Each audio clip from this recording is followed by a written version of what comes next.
Hello everyone, so welcome back to my channel. So guys, अगर आप मेरे को नहीं जानते हो, so let me introduce myself to you all first. Like जितने भी मैंने अभी तक 10th ग्रेडर्स की वीडियो बनाई है ना, उसमें सबसे पहले मैं अपने आप को इंट्रोड्यूस करती हूँ ताकि एक बार आप मेरा बैकग्राउंड जान लो थोड़ा सा मोटा मोटा। तो first of all guys, my name is Ishika and right now I am a CBSE 11th grader and I have opted for science stream, and in my class 10th board exams I have scored 96% with a 100 on 100 in science। तो देखो guys, आज की video होने वाली है last month की strategies वगैरह, क्योंकि आप लोगों ने लास्ट मंथ के रिलेटेड ना काफी सारे क्वेश्चंस पूछ रहे थे। एंड यू नो व्हाट, कि मैं 11th में होके भी अभी तक 10th ग्रेडर्स के लिए वीडियो क्यों बना रही हूँ, बिकॉज ना मेरे को 10th क्लास मेरी अब तक की सबसे फेवरेट क्लास रही है। Like to be very honest ना, जितनी एंजॉयमेंट मैंने 10th क्लास में जाके किया ना, उतनी मैंने लिटरली किसी क्लास में नहीं की थी। लाइक किसी के लिए 8th क्लास अच्छी होती है, किसी के लिए 9th होती है, but for me 10th class was love. Like कितने मजे किए ना, मेरे को अभी तक याद है। एंड इसलिए मेरे को लगता है कि आप लोगों ने अपनी 10th क्लास में भी काफी मजे किए होंगे। बट फाइनल ईयर मतलब फाइनल मंथ आ चुका है and now you need to get back to your studies and you have to prepare well. तो बेसिकली गाइस, मेरे पास ना काफी सारे क्वेश्चंस आ गए थे, लाइक अराउंड 200 कमेंट्स आ गए थे, जो कि मैंने कम्युनिटी पोस्ट डाला था कि 10th ग्रेडर की आप लोग की कोई भी अगर ऐसे डाउट्स वगैरह है लास्ट मंथ के रिलेटेड तो वो पोस्ट कर दो। तो finally I have got so many comments and उनमें से जितने भी सिमिलर क्वेश्चन थे ना, वो सारे के सारे मैंने अपने पास लिख लिए हैं ताकि I can answer all of that in this today's video. तो without any further do let's get started. तो सबसे पहला जो मोस्ट आस्क्ड क्वेश्चन था वो था कि मैंने अपनी ईयर, जो मेरा 10th क्लास था तो मेरे बोर्ड एग्जाम थे, तो मैंने जनवरी में मतलब अपने बोर्ड एग्जाम से पहले वाले महीने में कौन सी बुक यूज की थी या फिर कौन से सैम्पल पेपर यूज किए थे। अब गाइस, यहाँ पे मैं आप लोगों को झूठ नहीं बोलूंगी कि मैंने इतने सारे सैम्पल पेपर यूज कर लिए थे या फिर PYQ के बहुत सारे क्वेश्चन सॉल्व कर लिए थे।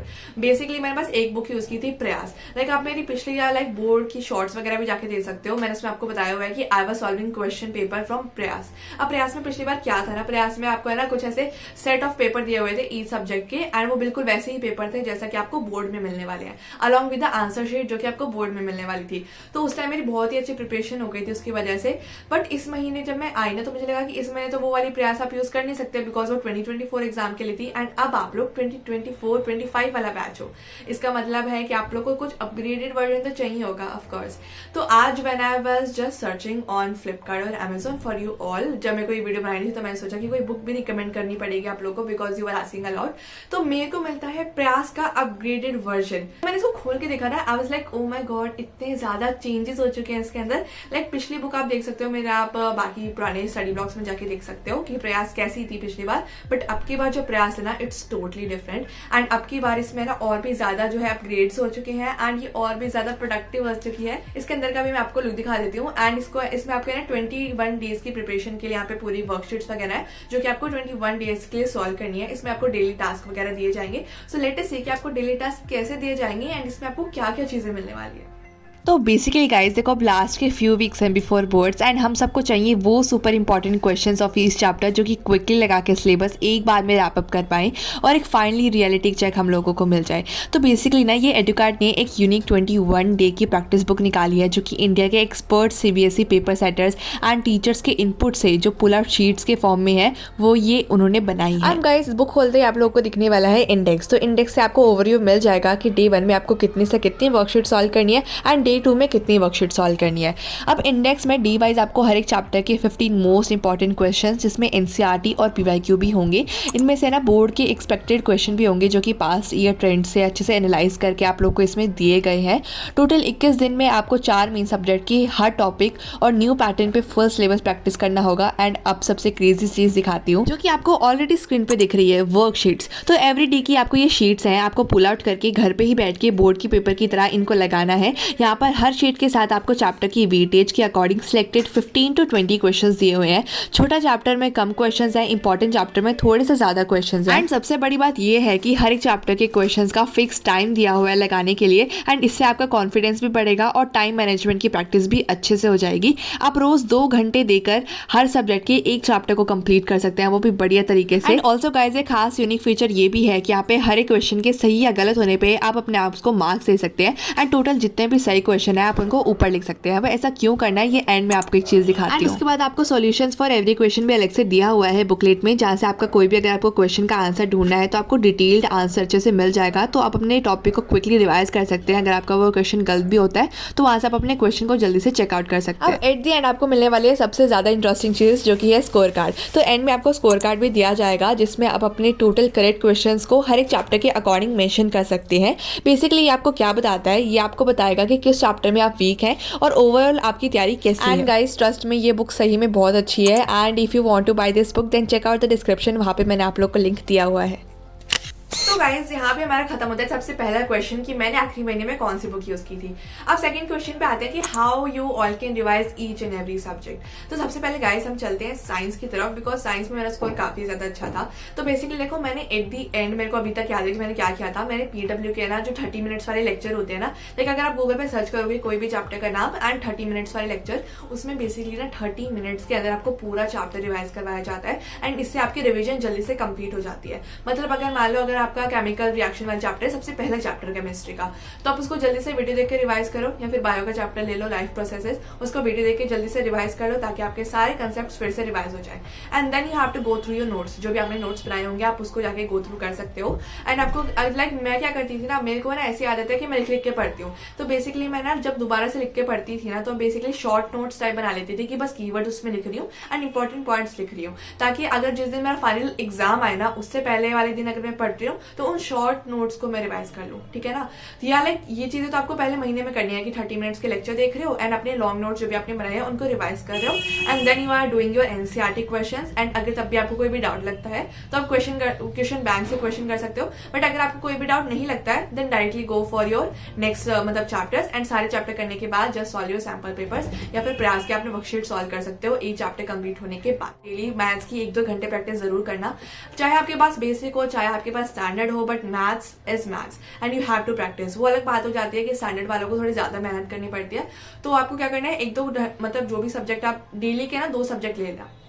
देखो क्या करना ना, मैं क्या करती थी, लाइक एग्जांपल आज मेरे को साइंस पढ़ना है तो उसके साथ में पढ़ लेती थी मैथ्स। मैथ्स इज कंपल्सरी, उसको तो आप मिनिमम 1 घंटा देना, मैक्सिमम आप कितने भी घंटे दे सकते हो, but minimum please give maths 1 hour. उसके साथ साथ आप कोई भी सब्जेक्ट एडिशनल सब्जेक्ट जोड़ सकते हो, बट अगर किसी दिन आप लैंग्वेज सब्जेक्ट जोड़ रहे हो तो उसके साथ आप एक साइंस या सोशल साइंस में से कोई भी सब्जेक्ट ले लेना, बिकॉज लैंग्वेज सब्जेक्ट्स को रिवाइज करने में इतना ज्यादा टाइम नहीं लगता है।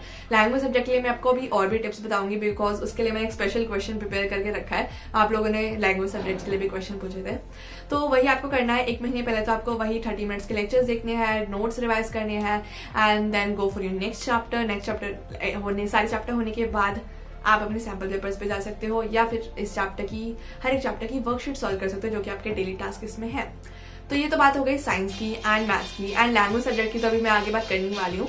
सोशल साइंस का मेरे पास एक पर्टिकुलर क्वेश्चन है, बट उसका क्वेश्चन मैं अभी ले लेती हूँ साथ में, कि आप लोग को मैप कैसे प्रिपेयर करना है, बिकॉज मैप में तो भाई मेरी वाट लग गई थी, लिटरली वाट लग गई थी। इतने सारे मैप देख के मेरा सर तो चकरा गया था, लेजिट वाला चकरा गया था। लाइक प्री बोर्ड के टाइम पे जब मैंने खोल के देखा ना कि सारे टोटल मैप्स कितने हैं, आई वाज लाइक क्या भाई एक मैप में इतनी सारी चीजें मार्क करनी है, मेरे को याद कैसे रहेंगी। बट उस वक्त देखो आपका होता है ना, जब आपके पास टाइम कम होता है तो आपका दिमाग ज्यादा चलता है, तो उसी वक्त मेरे पास टाइम तो बहुत ही कम था बिकॉज प्री बोर्ड्स थे। तो क्या किया ना मैंने सारे के सारे PYQs वाले पेपर है उठा के देखे कि उसमें मैप वर्क में कौन कौन से मैप ज्यादा रिपीट हो रहे हैं। एंड मेरे पास एक बुक थी, बेसिकली वो था एक सोशल साइंस का क्वेश्चन बैंक, उसमें सारे के सारे मैप वर्क दिए हुए थे। तो मैंने टिक करना स्टार्ट कर दिया कि ये रिपीट हो रहा है, जिसपे ज्यादा टिक थे ना मैंने बस उसी को पढ़ा। बेसिकली ये सारी ट्रिक ना मैंने एक वीडियो में बता रखी है, जो कि मैंने अपने बोर्ड्स के टाइम पे बनाई थी, उसका लिंक मैं आपको डिस्क्रिप्शन में दे दूंगी, आप वहां से देख सकते हो कि मेरी एक्चुअल मैप की ट्रिक क्या थी। तो मैप वर्क आपका वहां से हेल्प आउट हो जाएगा। मेरा जो बोर्ड एग्जाम था ना उसमें वही मैप वर्क आया था जो कि मैंने लर्न किया था। I was like so happy, and आप लोगों को भी मैंने बता दिया था। तो जिन लोगों ने मेरी बात मान के कर लिया था उनको काफी हेल्प मिली, काफी ज्यादा हेल्प मिली, एंड जिन्होंने नहीं किया तो उन्हें लगा कि ऐसा थोड़ी ना होता है, तो उनका मैं कुछ नहीं कर सकती। बट हाँ, तो ये हो गया आपका सोशल साइंस के बारे में, साइंस के बारे में, मैथ्स के बारे में, आपके सोशल साइंस के मैप वर्क के बारे में। Now let's move towards our language subjects. तो लैंग्वेज सब्जेक्ट तो आप एक रात पहले भी कर ही सकते हो, बिकॉज मैंने भी वैसे ही किए थे, बट नहीं, आपको ऐसे नहीं करना है। You have to revise something before your board exams, मतलब 1 महीने पहले तो करना पड़ेगा ना कुछ तैयारी। तो बेसिकली मैंने क्या किया था ना, हिंदी के पोएम्स जो है उसकी समरीज लिख ली थी। बेसिकली आप यूट्यूब पे जाओ, मैग्नेट ब्रेन की वीडियोस देखो, उसमें काफी अच्छे से समरी मिल जाती है जो भी आपकी पोएम्स होती है। And as you all know कि अब की बार की जो पोएम है they are not like poem, उनके पीछे है ना एक अच्छा सा रीजन होता है, मतलब कहानी सी होती है, आपको अंडरस्टैंड करनी पड़ती है, जो कि आप मैग्नेट ब्रेन की वीडियो वगैरह देख के आप उसे अंडरस्टैंड करना, उनको लिख लेना समरीज को, ताकि अगर आप अपने बोर्ड के टाइम पे जब आपका हिंदी का बोर्ड एग्जाम आए तो उससे पहले आप उन समरीज को रीड करके उस पोएम को जल्दी से खत्म कर पाओ। मैंने यही किया था, आप मेरी वीडियो जाके देख सकते हो। अगर आपको कोई भी डाउट है कि मैं क्या क्या बोल रही हूँ, तो अगर आपको कोई भी ऐसा डाउट आ रहा है मैं क्या बोल रही हूँ, तो आप मेरी पीछे वाली वीडियोस जाके देख सकते हो। तो हिंदी आपको इस तरीके से प्रिपेयर करनी है एंड चैप्टर्स के लिए आपको काफी सारी वीडियोस मिल जाएंगी and you can go through that, जो भी आपको पसंद आए। इंग्लिश के लिए मैंने देखे थे एजुकेशनल भैया के एंड बाबा बंगाली का ज्ञान, ये 2 चैनल से, जो कि मैंने किसी किसी चैप्टर के लिए मैंने एजुकेशनल भैया देख लिया था एंड किसी के लिए बाबा बंगाली का ज्ञान। So they both were very interesting. तो आप इसकी मदद से अपने इंग्लिश का जो सिलेबस है वो कंप्लीट कर सकते हो। इंग्लिश के सिलेबस में ऐसा कुछ भी नहीं है, आपको नोट्स वगैरह बनाने हैं, there is nothing like that, क्योंकि मेरे को ऐसा कुछ याद नहीं आ रहा है जो मैंने किया हो। बट हाँ, that's it for English and Hindi, मतलब सारे सब्जेक्ट की मैंने आपको रिविजन स्ट्रैटेजी बता दी है। Now let's move toward the next question. अब यहाँ पे 2 क्वेश्चन आते हैं कि मैंने कितने सैम्पल पेपर सॉल्व करे थे डेली, एंड सेकंड क्वेश्चन है कि मेरा सिलेबस कब तक कंप्लीट हुआ था। तो टू बी वेरी ऑनेस्ट, मेरा जो सिलेबस था वो मेरा पहला प्री बोर्ड जब हुआ था, मतलब दिसंबर, जब भी हुआ था नवंबर दिसंबर में, तो मेरा सिलेबस कंप्लीट हो गया था। एंड सेकेंडली मैंने कितने सैम्पल पेपर सॉल्व किए थे डेली, तो इसका आंसर है एक भी नहीं। मैंने प्रयास के, कभी कभी मेरा मन किया सैम्पल पेपर करने का, तो मैंने प्रयास के सैम्पल पेपर उठा के सॉल्व कर लिए थे। उसमें जितने भी सैम्पल पेपर थे मैंने बस उतने ही सॉल्व किए थे। मैंने डेली कभी भी कोई सैम्पल पेपर नहीं सॉल्व किया, मैं बस अपने सिलेबस को रिवाइज कर रही थी एंड क्वेश्चंस वगैरह प्रैक्टिस कर रही थी एनसीईआरटी से, and that's it. Here is a question कि can you skip school in this last month, and मैंने कब अपना स्कूल जाना छोड़ा था। School in this last month and मैंने कब अपना स्कूल जाना छोड़ा था। तो बेसिकली गाइस, आप लोगों की मर्जी होती है, अगर आपका सिलेबस नहीं पूरा हुआ है या फिर आपको लग रहा है कि आपकी तैयारी नहीं हुई है, तो आप स्किप स्कूल कर सकते हो। बट ट्रस्ट मी, जो 10th क्लास होती है ना, it is a most memorable class and इसमें आप जितना एंजॉय कर सकते हो ना उतना कर लेना, बिकॉज 11th में जाके एंजॉयमेंट का लेवल थोड़ा सा कम हो जाएगा। या तो आप किसी कॉम्पिटेटिव एग्जाम की तैयारी करोगे 11th के साथ साथ, which is going to be very hectic. So try to enjoy your life in class 10th, because मैं बताती हूँ मैं कब तक स्कूल गई थी। लाइक हमारे प्री बोर्ड 3 वॉज ऑप्शनल, जिसको देना है वो ही दे सकते हैं, जिसको नहीं देना है वो नहीं दे सकते। मेनली जो बच्चे प्री बोर्ड वगैरह 2 में फेल हुए थे उनको देना था, बट मैंने मैम से ये बोला, मैम मेरी प्रैक्टिस हो जाएगी, can I also give those exams, because मेरे फ्रेंड्स आ रहे थे स्कूल, उनके कम मार्क्स आए थे थोड़े से, तो इसलिए वो आए थे प्री बोर्ड 3 देने के लिए। सो आई थॉट कि मैं भी जाती हूँ, भाई मजे करने हैं और क्या करना है। तो मैंने जाके ना लास्ट मंथ तक मजे किए थे अपने, मतलब 1 हफ्ते पहले, आई गेस हमारे बोर्ड स्टार्ट होने के 1 हफ्ते पहले हमारी पिकनिक भी थी, तो मैं पिकनिक भी गई थी। भाई मैंने बहुत एंजॉय किया है, लेजिट मैंने बहुत एंजॉय किया है। एंड जब तक स्कूल वालों ने नहीं कह देना कि भाई सारे 10th वाले नहीं आएंगे, तब तक मैं स्कूल गई थी, तब तक। अब लेकिन यहाँ पे डिपेंड करता है कि आप कब अपनी स्कूल जाना छोड़ रहे हो, but that's how I left my school, like board से पहले। How to do physics numericals, तो सबसे पहले आप है ना थ्योरी के शॉर्ट नोट्स बना लेना। मैंने नोट्स बनाए हैं, आप उनके रेफरेंस ले सकते हो कि आपको नोट्स कैसे बनाने हैं। रे डायग्राम्स की प्रैक्टिस आपको बहुत अच्छे से करनी है, बिकॉज उससे एक ना एक क्वेश्चन जरूर आएगा।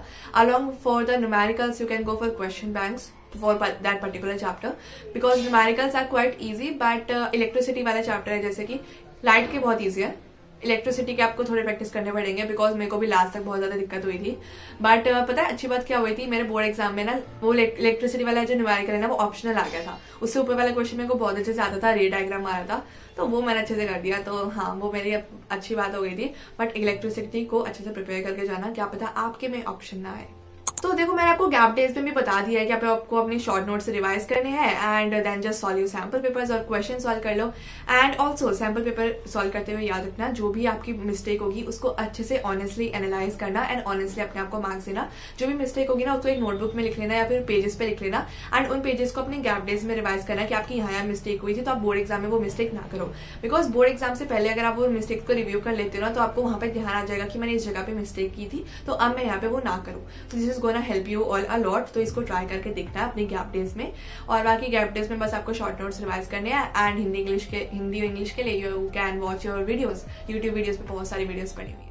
Okay guys, so here we are ending this video, but at the end सबसे इंपॉर्टेंट क्वेश्चन तो रह गया, बोर्ड सेंटर पे टिप्स। बोर्ड सेंटर की टिप्स क्या है एंड बोर्ड के सेंटर पे जाने के बाद हमें क्या क्या माहौल मिलेगा। तो सबसे पहले गाइस देखो, बोर्ड के सेंटर के अंदर एंटर करने की सबसे पहले आपकी चेकिंग होगी। आपकी बॉटल्स वगैरह चेक की जाएंगी कि आपकी बॉटल ट्रांसपेरेंट है, पाउच ट्रांसपेरेंट है एंड आपका hanky, try hanky white colour का लेके जाना, उस पर कोई डिजाइन वगैरह नहीं होना चाहिए। बिकॉज मैं जो हैंकी लेके गई थी ना, it had flowers on it. तो मैम ने बोला था जो भी वहाँ पे चेकिंग करी थी कि आप व्हाइट हैंकी लेके आना अगली बार से। मेरे को हैंकी लेके जाने दिया था बट व्हाइट हैंकी उन्होंने बोला था लेके आने के लिए। ट्रांसपेरेंट पाउच, ट्रांसपेरेंट वो पीछे जो हम बोर्ड लगाते हैं हम वो, और आपका ट्रांसपेरेंट बॉटल, ये चीज़ आपको लेके जानी है। एंड आपकी अच्छे से चेकिंग वगैरह होगी कि आपके पास कुछ है तो नहीं, स्मार्ट वॉच नहीं अलाउड है।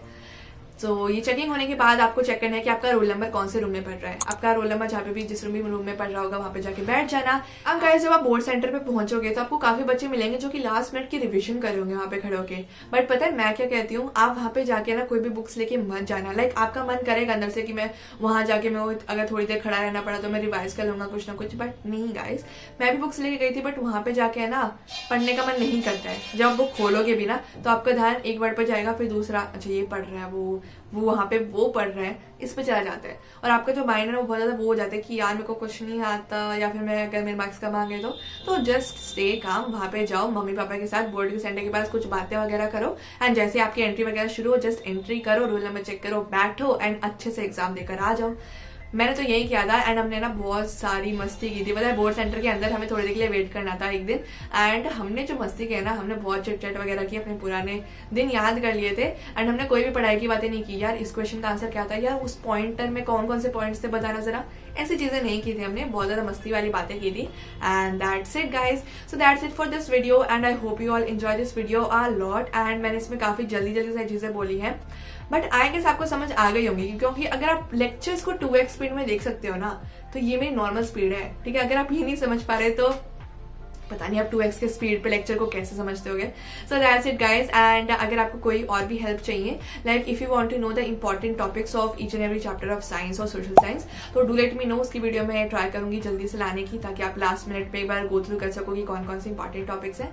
सो that's it, love you all and best of luck for your exams. I hope you all make it and मेरी तरह अच्छे से स्कोर कर सको। तब तक के लिए बाय बाय।